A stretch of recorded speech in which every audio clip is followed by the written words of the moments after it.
నమస్తే న్యూస్ 24 తెలుగుకు స్వాగతం. వార్తల్లోని ముఖ్యాంశాలు ఇప్పుడు చూద్దాం. నారాయణపేట జిల్లాలో పేదరికం కారణంగా చదువుకు దూరమవుతున్న విద్యార్థులకు చేయూతనిచ్చేందుకు భీష్మ ఫౌండేషన్ కృషి చేస్తుందని foundation chairman doctor K Raj Kumar Reddy అన్నారు.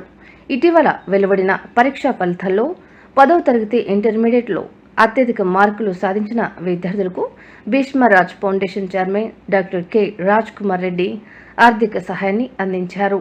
ఇంటర్మీడియట్లో 1000 మార్కులకు గాను 989 మార్కులు సాధించిన నారాయణపేట అశోక్ నగర్కు చెందిన కె హనుమంతు కుమార్తె కె పావనికి 25,000 రూపాయలు, ఇంటర్మీడియట్లో 1000 మార్కులకు గాను 958 మార్కులు సాధించిన సింగారం గ్రామానికి చెందిన బి కనకప్ప కుమారుడు బి భరత్కు 20,000 రూపాయలు, ఇంటర్మీడియట్ మొదటి సంవత్సరంలో 470 మార్కులకు గాను 469 మార్కులు సాధించిన దామరగిద్ద గ్రామానికి చెందిన పిటి వెంకటేష్ కుమార్తె అక్షయ్కు 25,000 రూపాయలు, 10వ తరగతిలో 600 మార్కులకు గాను 566 మార్కులు సాధించిన వందరగుట్ట తాండాకు చెందిన ఆటో డ్రైవర్ బాలు నాయక్ కుమార్తె హరీషకు 20,000 రూపాయలు, 10వ తరగతిలో 600 మార్కులకు గాను 566 మార్కులు సాధించిన బాపునగర్కు చెందిన బుల్లెట్ సూరి కుమారుడు కార్తికేయకు